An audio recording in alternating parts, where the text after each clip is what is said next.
Good morning everyone. सुबह की सुप्रभात बड़ों का बहुत बहुत आशीर्वाद चाहिए अपना और उन्हें प्रणाम। और हम जितने भी छोटे बच्चे हैं, छोटे भाई बहन हैं, सबको प्यार। और आज सुबह सुबह ना मैं आई हूँ यहाँ पर फूल तोड़ने के लिए, पूजा के लिए। तो सबसे पहले सो के उठने के बाद पानी वगैरह पीने के बाद ना, तब मैं जब ऊपर आई थी तब मैंने जो है रिकॉर्डिंग की। इससे पहले मैंने नहीं किया था। और सब ये थी, सबसे पहले तो झाड़ू का काम होता है, तो झाड़ू मैं लगा चुकी हूँ। पानी वगैरह मैं पी चुकी हूँ और पीने के बाद मैं आई हूँ ऊपर। तो बस ये पूजा के फूल कुछ इकट्ठे कर लूँ, क्योंकि अभी नीचे जाके ऐसे रख दूँगी, उसके बाद फिर कुछ काम करूँगी। तो जो है बस, और इतने फूल मेरे यहाँ निकल जाते हैं रोज़ सवेरे, इतने फूल इकट्ठे हो जाते हैं कि आराम से पूजा हो जाती है। और आज ना गुड़हल में सिर्फ एक ही फूल लगा है। और दिन इसमें गुड़हल में 2 फूल 3 फूल मिल जाते हैं, लेकिन आज एक ही फूल है। चलो कोई बात नहीं, उसी से पूजा हो जाएगी। तो नीचे फूल वगैरह सब ले जाके मैंने रख दिए थे, और रखने के बाद मैं फिर ऊपर वाले कमरे में आई थी, क्योंकि यही एक वो जगह है जहाँ थोड़ी सी शांति रहती है, चहल पहल नहीं होती है। तो मैं यहीं पर बैठ कर एक्सरसाइज मोस्टली यहीं पर बैठ के कर लेती हूँ। और कम से कम 30 मिनट की एक्सरसाइज रहती है तो ठीक रहता है। 30 मिनट आप अपने लिए निकाल लीजिए, क्योंकि पूरा दिन तो फिर घर का है, परिवार का है। तो जो है कम से कम आधा घंटा खुद के लिए निकाल लीजिए। ये बहुत ज़्यादा ज़रूरी है, क्योंकि अगर आज आज आधे घंटे निकाल रहे हैं तो इन फ्यूचर भी बहुत सेफ रहेंगे किसी भी तरह के प्रॉब्लम से। और ये एक्सरसाइज़ ना मेरी सबसे फेवरेट एक्सरसाइज़ है। और एक एक्सरसाइज़ और है जो कि मैं करती हूँ ना, मैं आपको नेक्स्ट ब्लॉग में बताऊँगी। मैं वो वाली एक्सरसाइज़ करती हूँ। उस एक्सरसाइज़ को करने के बाद ना मेरे जितने भी कमर में या हिप एरिया में, अगर आपको मोस्टली कमर में दर्द अगर हो रहा हो, तो आप उस तरह से करिए, बहुत आराम मिलता है, पैरों में आराम मिलता है। और जिन्हें हिप वगैरह में ज़्यादा फैट की प्रॉब्लम होती है ना, तो उनके लिए भी वो एक्सरसाइज बहुत ही ज़्यादा जो है आराम देती है।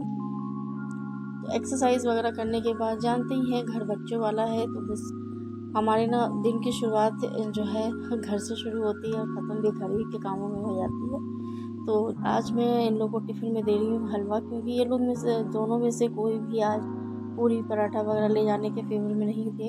तो कुछ अलग चाहिए था, तो मैंने कहा ठीक है, मैं थोड़ा सा मीठा बना देती हूँ। तो खा लेते हैं, दोनों बच्चे खा लेते हैं आराम से। तो वही देखने आ रहा है बार बार कि मम्मी बना रही है कि नहीं बना रही है, क्योंकि जो है ये सोचते हैं, अच्छा मैं सोचती हूँ कि पूरी पराठे थोड़ा सा ये थोड़ा हैवी रहता है तो पेट भरा रहेगा। लेकिन ये बच्चे हैं, इनका मन नहीं मानता है। तो ठीक है, कभी कभी बच्चों का भी मान की बात कर लेनी चाहिए। तो इधर मैंने हलवा बना दिया है, और हलवा ना बिल्कुल हल्का मीठा ही रखा है, ज़्यादा मीठा मैंने नहीं किया है। और थोड़े से ड्राई फ्रूट में मेरे पास आज यही, और नारियल भी ख़त्म हो गया। नारियल का स्वाद ना हलवा में मुझे बहुत पसंद है, सबको बहुत पसंद है, लेकिन मुझे तो खाना नहीं है, क्योंकि मेरी चीनी बंद है। तो मैं बिल्कुल मीठा अभी तो बिल्कुल अवॉइड कर रही हूँ फ़िलहाल। तो ये मैंने टिफ़िन के लिए बना दिया है, और दोनों बार यही दे दूँगी। लेकिन मन नहीं मानेगा तो इसके साथ में हो सकता है मैं पराठा भी दे दूँ। नहीं, फ़िलहाल अभी तो मैंने हलवा ही बनाया था। तो बस हमारा हलवा हो गया बन के तैयार। आप लोग भी आ जाइए, सुबह सुबह मुँह मीठा कर लीजिए। और जब हलवा बन चुका है तो बाकी खाने के लिए मुझे सब्ज़ी बनानी थी। तो सब्ज़ी मैं बना रही हूँ आलू और लौकी की रसेदार मसालेदार सब्ज़ी बनाऊँगी। तो इसके लिए तड़का वगैरह मैंने डाल दिया, और डालने के बाद ना बहुत इस तरह से बनी हुई सब्ज़ी ना अच्छी लगती है। तो क्योंकि हमेशा सादी सादी सब्ज़ी लौकी की अच्छी नहीं लगती, तो आज मैंने इसको इस तरह से बना लिया। और ये मेरे यहाँ की ना सबसे फ्रेश लौकी है।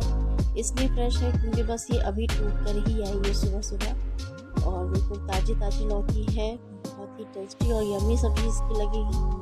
बाज़ार वाला रहता है तो 1 दिन 2 दिन पुराना रहता है, लेकिन ये अभी तुरंत टूट के आएगा ना, तो इसका टेस्ट और इसका फ्लेवर बहुत अलग रहेगा। और मैंने आधी लौकी बनाई है, और आधी लौकी को ना मैं अभी दाल में डाल के बनाऊँगी। हम लोग के यहाँ ना चने की दाल में इसको लौकी डाल के, जो लौकी चने दाल बनती है ना, वो बनाऊँगी मैं।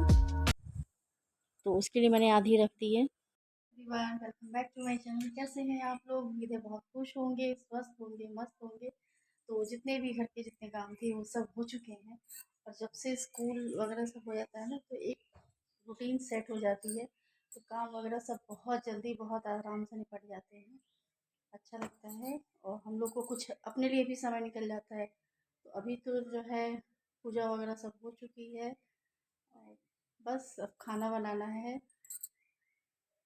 आप लोग बताइएगा कि आपको मेरा ब्लॉग कैसा लग रहा है। अच्छा लग रहा हो तो प्लीज़ लाइक कमेंट कर दिया करिए। तो चलती हूँ, अभी थोड़ा सा जो है कुछ काम है, पूरा घर का काम हो चुका है पूरा।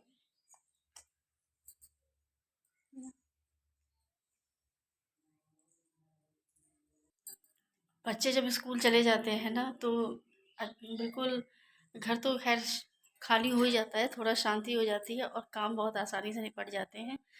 तो मुझे बताइएगा कि आप लोग के यहाँ भी ऐसे ही होता है।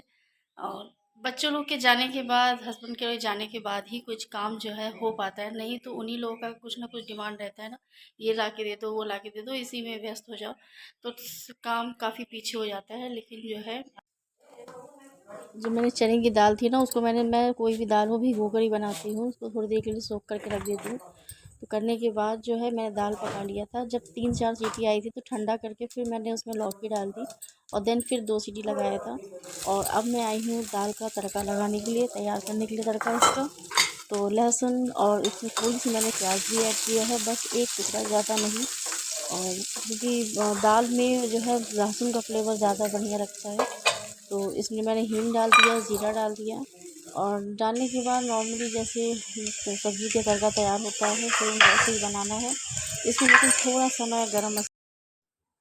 अब इसमें मैंने डाल दिया है टमाटर, और बाकी के जो सूखे मसाले थे ना, सूखे मसालों में कुछ नहीं, सिर्फ धनिया पाउडर ही मैंने उसमें ऐड किया है और हल्का सा नमक ऐड किया है, जो कि टमाटर को पकने के लिए चाहिए था। और इसमें मैं थोड़ा सा डाल रही हूँ थोड़ा गरम मसाला, और जो है ये गरम मसाला पैकेट वाला ही गरम मसाला है। और जो है बस हमारी दाल का जो तड़का है वो तैयार है, और दाल भी हमारी बिल्कुल पक कर तैयार हो चुकी है। तो बस इसमें मैं ऐड कर दूँगी इसका तड़का जो अभी मैंने तैयार किया है। और सच मानिए इस तरह की दाल ना खाने के लिए किसी सब्ज़ी की ज़रूरत नहीं पड़ती है, और सब्ज़ी चाहिए ही नहीं बिल्कुल इसमें, क्योंकि और इसमें पहले से ही लौकी पड़ी हुई है। और मुझे ये सब्ज़ी दाल बिल्कुल बहुत ही अच्छा लगता है, और मेरे घर में सबको बहुत पसंद है। बच्चों को तो ख़ास तौर पे ये ज़्यादा पसंद है, वो लोग कहते हैं कि ये तो सांभर वाली दाल बनी है। तो वही कहते हैं ठीक है भाई, जैसे भी हो बस खाने से मतलब है। किसी तरह प्रोटीन ये जो चीज़ें हैं जानी चाहिए, और आज मैं इसके साथ खाऊँगी चावल। लोग कहते हैं कि चावल खाने से फ़ैट होता है, तो ऐसा नहीं है, ज़रूरी हर चीज़ होती है, लेकिन मात्रा पे विशेष ध्यान देना है। तो बस थोड़ी-सी क्वांटिटी में मैं चावल लूँगी आज, बिल्कुल ज़रा-सा लूँगी। और सब कुछ बन चुका है, चावल भी प्रिपेयर हो चुका है, रोटी भी बन चुकी है, मतलब खाना बिल्कुल तैयार है। और अभी तो ख़ैर किसी को खाना नाश्ता कुछ करना नहीं है, तो अभी मैंने अपने लिए पपीता काटा है। और पपीता जानते ही हैं बहुत ही ज़्यादा जो कहते हैं ना फ़ैट लॉस करने वालों के लिए बहुत ही फ़ायदेमंद होता है, और इससे पेट भी बहुत साफ़ रहता है। किसी प्रकार का कोई जो होता है ना कॉन्स्टिपेशन नहीं होता है। तो अगर आप पपीता अगर खा लेते हो ना, अगर 2 टुकड़ा पपीता भी अगर आप पर डे खा लेते हो ना, तो आपका पेट संबंधी कोई बीमारी नहीं होने वाली। और 32 बार का फ़ॉर्मूला में ना पपीता बहुत फ़ायदा करता है, बहुत ज़्यादा फ़ायदा करता है। तो मेरे यहाँ तो ख़ैर पपीता लगा हुआ है, और नहीं भी होता है तो मार्केट तो है ही है, तो मार्केट से ले आते हैं, और बस मैं यहीं पे खड़े-खड़े ही खा लूँगी। क्योंकि होता है ना कि हम लोग को जो है अब जैसे बाहर निकलेंगे ना तो कुछ ना कुछ दिख जाएगा करने के लिए, लेकिन पहले मैं खा लेती हूँ, उसके बाद मैं जाऊँगी करने के लिए। और आप कुछ भी खाइए, कुछ भी पीजिए, लेकिन अगर आप उसको ढंग से चबा-चबा कर खाते हैं, तो वो बहुत ही अच्छा होता है। वैसे पपीता इतना हार्ड तो नहीं है, लेकिन मैं एक बात कह रही हूँ कि अगर आप खाना भी खा रहे हो ना, तो कम से कम कुछ समय देकर खाइए, जिससे जो मुँह की जो सलाइवा होती है ना, बहुत अच्छे से खाना में मिक्स हो जाती है और अच्छे से उसको पचाता है। तो 32 बार के फ़ॉर्मूले में खाना-पीना कुछ भी खाइए, लेकिन एक मात्रा में खाइए, एक छोटी-सी क्वांटिटी में खाइए, और जितना हो सके ज़्यादा से ज़्यादा पानी पीजिए। क्योंकि जैसे पेड़-पौधों को सींचने में पानी की बहुत ज़रूरत होती है ना, जैसे पानी डालो वो हरा हो जाता है, तो वैसे हमारा शरीर भी है। तो पानी से बिल्कुल कोई कॉम्प्रोमाइज़ नहीं, जितना ज़्यादा हो सके पानी पीजिए। अब तो गर्मियाँ आ गई हैं, तो और ज़्यादा पानी की ज़रूरत है।